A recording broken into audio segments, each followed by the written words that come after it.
गुप्त शासन में राष्ट्रीयता और साम्राज्यवाद। मौर्य साम्राज्य का अवसान हुआ और उसकी जगह शुंग वंश ने ले ली, जिसका शासन अपेक्षाकृत बहुत छोटे क्षेत्र पर था। दक्षिण में बड़े राज्य उभर रहे थे और उत्तर में काबुल से पंजाब तक बाकी या भारतीय यूनानी फैल गए थे। मेनांडर के नेतृत्व में उन्होंने पाटलिपुत्र तक पर हमला किया, किंतु उनकी हार हुई। खुद मेनांडर पर भारतीय चेतना और वातावरण का प्रभाव पड़ा और वह योद्धा हो गया, बौद्ध हो गया। वह राजा मिलिंद के नाम से प्रसिद्ध हुआ। बौद्ध आख्यानों में उसकी लोक प्रसिद्धि लगभग एक संत के रूप में हुई। भारतीय और यूनानी संस्कृतियों के मेल से अफगानिस्तान और सरहदी सूबे के क्षेत्र में गांधार की यूनानी बौद्ध कला का जन्म हुआ। भारत के मध्य प्रदेश में सांची के निकट बेस नगर में ग्रेनाइट पत्थर की एक लाट है जो हेलियोदोस स्तंभ के नाम से प्रसिद्ध है। इसका समय ईस्वी पूर्व पहली शताब्दी है और इस पर संस्कृत का एक लेख खुदा है। इससे हमें उन यूनानियों के भारतीयकरण की झलक मिलती है जो सरहद पर आए थे और भारतीय संस्कृति को जज्ब कर रहे थे। मध्य एशिया के शक सीडियन लोग ऑक्सस अक्षु नदी की घाटी में बस गए थे। युइची सुदूर पूरब से आए और उन्होंने इन लोगों को उत्तर भारत की ओर धकेल दिया।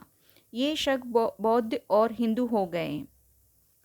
युइचियों में से एक दल कुषाणों का था। उन्होंने सब पर अधिकार करके उत्तर भारत तक अपना विस्तार कर लिया। उन्होंने शकों को पराजित करके उन्हें दक्षिण की ओर खदेड़ा। शक काठियावाड़ और दक्षिण की ओर चले गए। इसके बाद कुषाणों ने पूरे उत्तर भारत पर और मध्य एशिया के बहुत बड़े भाग पर अपना व्यापक और मजबूत साम्राज्य कायम किया। उनमें से कुछ ने हिंदू धर्म को अपना लिया, लेकिन अधिकांश लोग बौद्ध हो गए। उनका सबसे प्रसिद्ध शासक कनिष्क उन बौद्ध कथाओं का भी नायक है जिनमें उसके महान कारनामों और सार्वजनिक कामों का जिक्र किया गया है। उसके बौद्ध होने के बावजूद ऐसा लगता है कि राज्य धर्म का स्वरूप कुछ मिला जुला था, जिसमें जरथुष्ट्र के धर्म का भी योगदान था।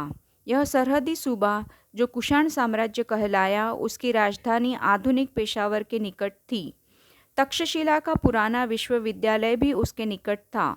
वह बहुत से राष्ट्रों से आने वाले लोगों को मिलने का स्थान बन गया। यहाँ भारतीयों की मुलाकात सिदिनियों, युइचियों, ईरानियों, बाकी यूनानियों, तुर्कों और चीनियों से होती थी।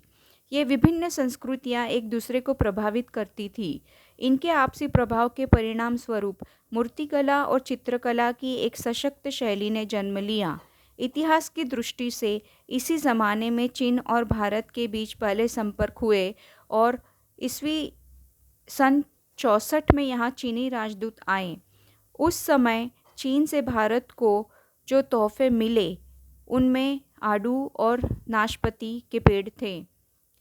गोबी रेगिस्तान के ठीक किनारे किनारे तूफान एंड कूचा में भारतीय, चीनी और ईरानी संस्कृतियों का अद्भुत मेल हुआ।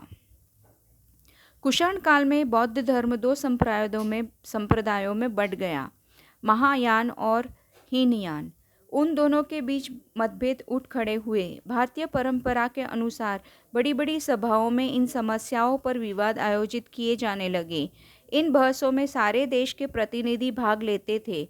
इन विवादों में एक नाम सबसे अलग और विशिष्ट दिखाई पड़ता है। यह नाम नागार्जुन का है, जो ईसा की पहली शताब्दी में हुए। उनका व्यक्तित्व महान था। वे बौद्ध शास्त्रों और भारतीय दर्शन दोनों के बहुत बड़े विद्वान थे। उन्हीं के कारण भारत में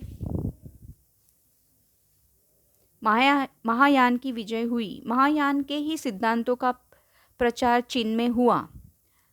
लंका और बर्मा, वर्तमान श्रीलंका और म्यांमार, हीनयान को मानते रहे। कुषाणों ने अपना भारतीयकरण कर लिया था। वे भारतीय संस्कृति के संरक्षक हो गए थे। फिर भी राष्ट्रीय विरोध की एक अंतर्धारा उनके शासन के खिलाफ बराबर चल रही थी। बाद में जब भारत में नई जातियों का आगमन हुआ तो ईसा की चौथी शताब्दी के आरंभ में विदेशियों का विरोध करने वाले इस राष्ट्रीय आंदोलन ने निश्चित रूप ग्रहण कर लिया। एक दूसरे महान शासक ने, जिसका नाम भी चंद्रगुप्त था, नए हमलावरों को मार भगाया और एक शक्तिशाली विशाल साम्राज्य कायम किया। इस तरह ईस्वी सन 320 में गुप्त साम्राज्य का युग आरंभ हुआ। इस साम्राज्य में एक के बाद एक कई महान शासक हुए जो युद्ध और शांति दोनों कलाओं में सफल हुए। लगातार हमलों ने विदेशियों के प्रति प्रबल विरोधी भावना को जन्म दिया और देश के पुराने ब्राह्मण क्षत्रिय तत्वों को मातृभूमि और संस्कृति दोनों की रक्षा के बारे में सोचने के लिए मजबूर होना पड़ा। जो विदेशी तत्व यहाँ घुल मिल गए थे उन्हें स्वीकार कर लिया गया, लेकिन हर नए आने वाले को प्रबल विरोध का सामना करना पड़ा और पुराने ब्राह्मण आदर्शों को आधार पर सजातीय राज्य कायम करने का प्रयास किया गया। लेकिन क्रमशः इन आदर्शों में ऐसी कट्टरता विकसित होने लगी थी जो इनके स्वभाव के विपरीत थी। आरंभ में जब आर्य यहाँ उस स्थान पर आए जिसे उन्होंने आर्यवर्त या भारतवर्ष कहा था, तब भारतवर्ष के सामने समस्या यह थी कि इस नई जाति और संस्कृति के बीच समन्वय कैसे कायम किया जाए। भारत ने इस स्थिति का सामना करते हुए मिलीजुली भारतीय आर्य संस्कृति की मजबूत बुनियाद पर निर्मित एक स्थायी हल प्रस्तुत किया। दूसरे विदेशी तत्व यहाँ आए और जज्ब हो गए, लेकिन समय समय पर अजीब रस्मों रिवाज वाले अजनबी लोगों के हमलों ने उसे हिला दिया। वह इन हमलों को अनदेखा नहीं कर सकता था, क्योंकि इन्होंने केवल उसके राजनीतिक ढांचे को ही नहीं तोड़ा बल्कि उसके सांस्कृतिक आदर्शों और सामाजिक ढांचे के लिए भी खतरा पैदा कर दिया। इनके विरुद्ध जो प्रतिक्रिया हुई उसका रूप मूलतः राष्ट्रवादी था। उसमें राष्ट्रवाद की शक्ति भी थी और संकीर्णता भी थी। धर्म और दर्शन, इतिहास और परंपरा, रीति रिवाज और सामाजिक ढांचा, जिसके व्यापक घेरे में उस समय के भारत के जीवन के सभी पहलू आते थे, जिसे ब्राह्मणवाद या हिंदूवाद कहा गया, वह इस राष्ट्रवाद का प्रतीक बना। यह दरअसल राष्ट्रीय धर्म था जिससे वे तमाम गहरी जातीय और सांस्कृतिक प्रवृत्तियां प्रभावित हुई जो आज हर जगह राष्ट्रीयता की बुनियाद में मौजूद है। जिस बौद्ध धर्म का जन्म भारतीय विचार से हुआ था, उसके लिए भारत वह पुण्य भूमि थी जहाँ बुद्ध ने जन्म लिया, उपदेश दिया और वहीं उनका निर्वाण हुआ। पर बौद्ध धर्म मूल रूप में अंतर्राष्ट्रीय था, विश्व धर्म था। जैसे जैसे उसका विकास और विस्तार हुआ, वैसे वैसे उसका यह रूप और विकसित होता गया। इसलिए पुराने ब्राह्मण धर्म के लिए स्वाभाविक था कि वह बार बार राष्ट्रीय पुनर्जागरण का प्रतीक बने। यह धर्म और दर्शन भारत के भीतरी धर्मों और जातीय तत्वों के प्रति तो सहनशील और उदार था, पर विदेशियों के प्रति उसकी उग्रता बराबर बढ़ती जा रही थी और वह अपने आप को उनके प्रभाव से बचाने की कोशिश करता था। ऐसा करने से उनमें जो राष्ट्रवादी चेतना पैदा हुई थी वह अक्सर साम्राज्यवाद की शक्ल अख्तियार करने लगती थी। गुप्त शासकों का समय बहुत प्रबुद्ध, शक्तिशाली, अत्यंत सुसंस्कृत और तेजस्विता से भरपूर था। फिर भी उसमें साम्राज्यवादी प्रवृत्तियां विकसित हो गई। इनके बहुत बड़े शासक समुद्रगुप्त को भारत का नेपोलियन कहा गया है। साहित्य और कला की दृष्टि से यह बहुत शानदार समय था। चौथी शताब्दी के आरंभ से लेकर 150 वर्ष तक गुप्त वंश ने उत्तर में एक बड़े शक्तिशाली और समृद्ध राज्य पर शासन किया। इसके बाद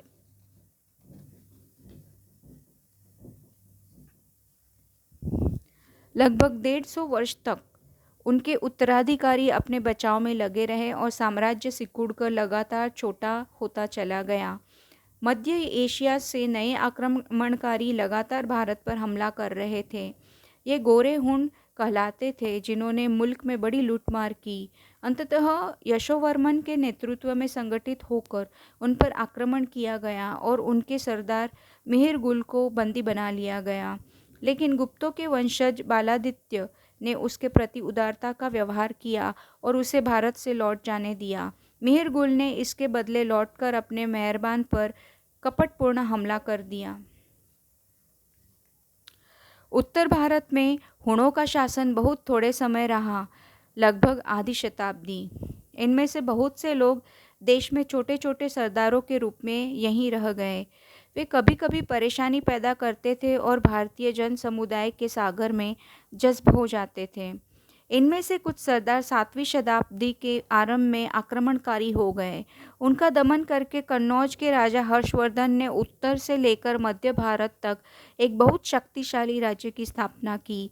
वे कट्टर बौद्ध थे। उनका महायान संप्रदाय अनेक रूपों में हिंदूवाद से मिलता जुलता था। उन्होंने बौद्ध और हिंदू दोनों धर्मों को बढ़ावा दिया।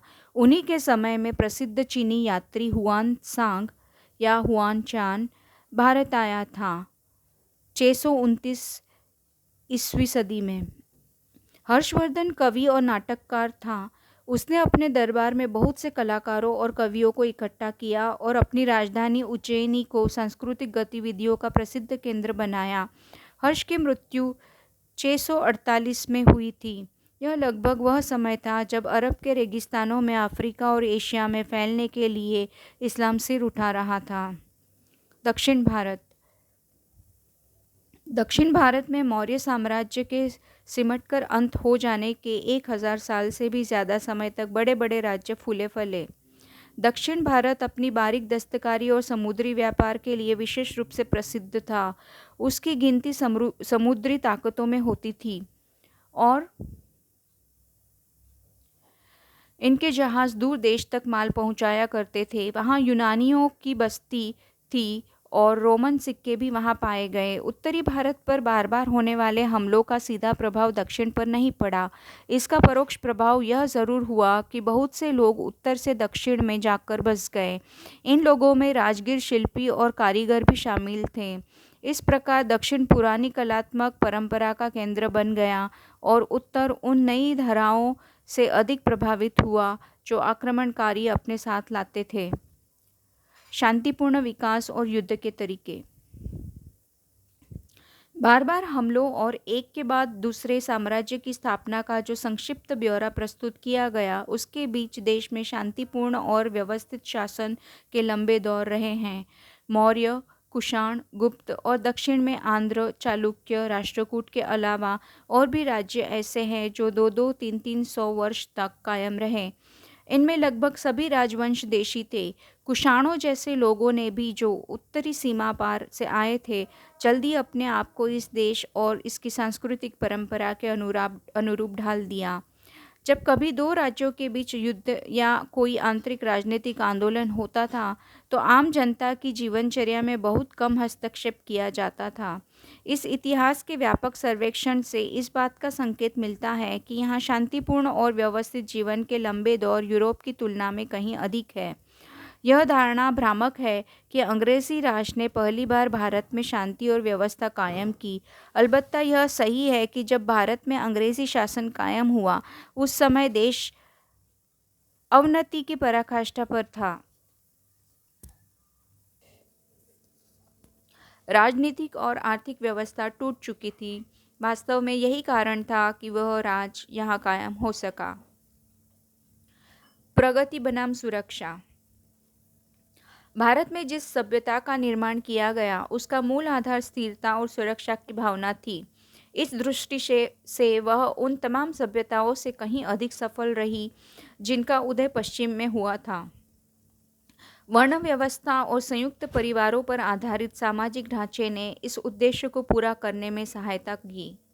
यह व्यवस्था अच्छे बुरे के भेद को मिटाकर सबको एक स्तर पर ले आती है और इस तरह व्यक्तिवाद की भूमिका इसमें बहुत काम कर जाती है। यह दिलचस्प बात है कि जहाँ भारतीय दर्शन अत्यधिक व्यक्तिवादी है और उसकी लगभग सारी चिंता व्यक्ति के विकास को लेकर है, वहाँ भारत का सामाजिक ढांचा सामुदायिक था और उसमें सामाजिक और सामुदायिक रीति रिवाजों का कड़ाई से पालन करना पड़ता था। इस सारी पाबंदी के बावजूद पूरे समुदाय को लेकर बहुत लचीलापन भी था। ऐसा कोई कानून या सामाजिक नियम नहीं था जिसे रीति रिवाज से बदला न जा सके। यह भी संभव था कि नए समुदाय अपने अलग अलग रीति रिवाजों, विश्वासों और जीवन व्यवहार को बनाए रखकर बड़े सामाजिक संगठन के अंग बने रहे। इसी लचीलेपन ने विदेशी तत्वों को आत्मसात करने में सहायता की। समन्वय केवल भारत में बाहर से आने वाले विभिन्न तत्वों के साथ नहीं किया गया, बल्कि व्यक्ति के बाहरी और भीतरी जीवन तथा मनुष्य और प्रकृति के बीच भी समन्वय करने का प्रयास दिखाई पड़ता है। इस सामान्य सांस्कृतिक पृष्ठभूमि ने भारत का निर्माण किया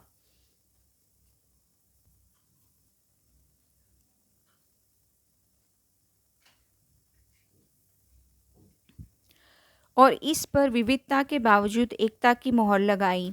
राजनीतिक ढांचे के मूल में स्वशासी ग्राम व्यवस्था थी। राजा आते जाते रहे, पर यह व्यवस्था नींव की तरह कायम रही। बाहर से आने वाले नए लोग इस ढांचे में सिर्फ सतही हलचल पैदा कर पाते थे। राजसत्ता चाहे देखने में कितनी निरंकुश लगती हो, रीति रिवाजों और वैधानिक बंधनों से कुछ इस तरह नियंत्रित रहती थी कि कोई शासक ग्राम समुदाय के सामान्य और विशेषाधिकारों में आसानी से दखल नहीं दे सकता था। इन प्रचलित अधिकारों के तहत समुदाय और व्यक्तित्व दोनों की स्वतंत्रता एक हद तक सुरक्षित रहती थी। ऐसा लगता है कि ऐसे हर तत्व ने जो बाहर से भारत में आया और जिसे भारत ने जज़्ब कर लिया, भारत को कुछ दिया और उससे बहुत कुछ लिया। जहाँ वह अलग थलग रहा, जहाँ वह अंततः नष्ट हो गया, और कभी-कभी इस प्रक्रिया में उसने खुद को या भारत को नुकसान पहुंचाया।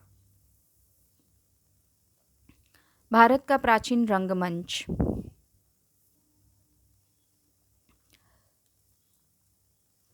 भारतीय रंगमंच अपने मूल में, संबंध, विचारों में और अपने विकास में पूरी तरह स्वतंत्र था।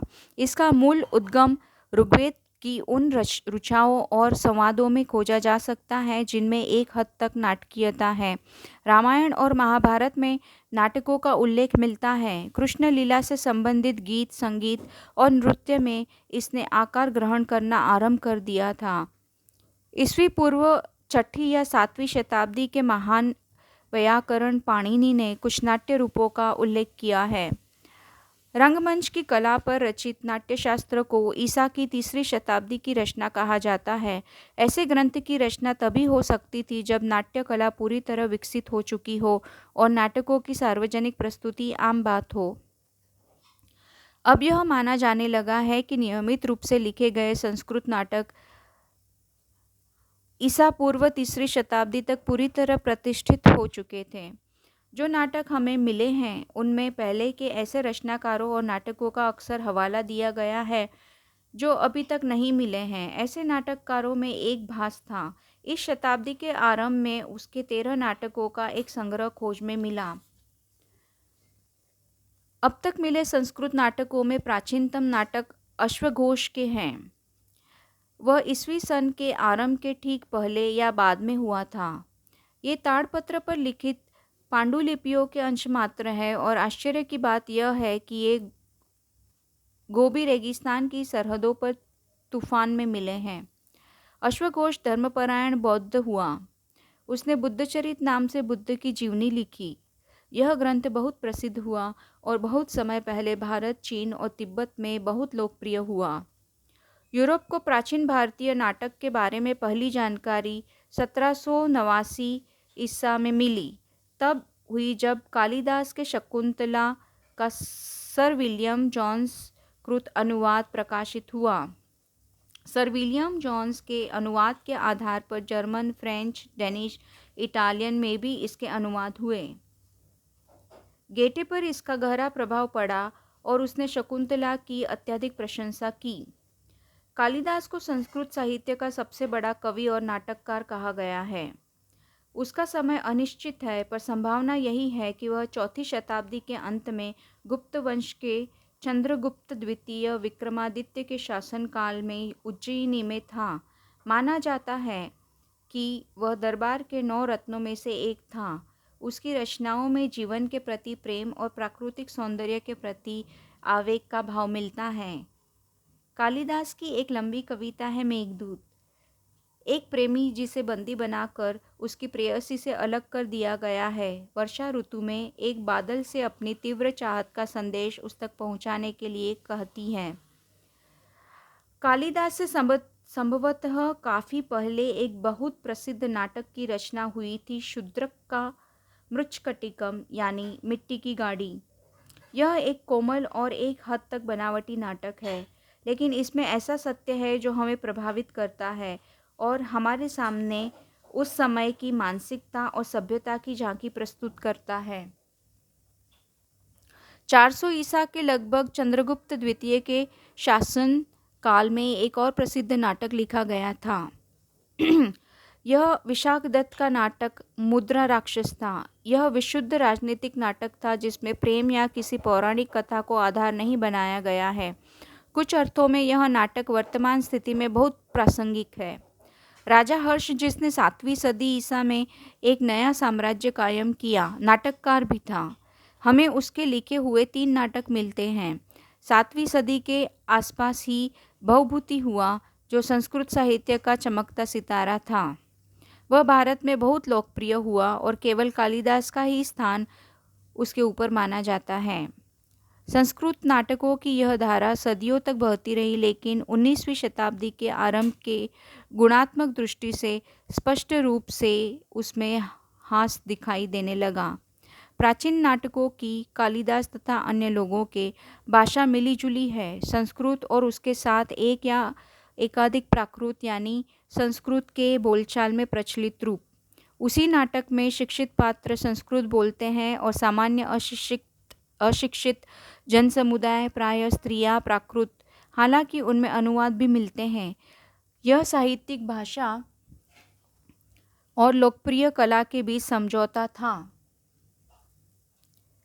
फिर भी प्राचीन नाटक अक्सर राज दरबारों या उसी प्रकार के अभिजात दर्शकों के लिए अभिजात्यवादी कला को प्रस्तुत करते हैं।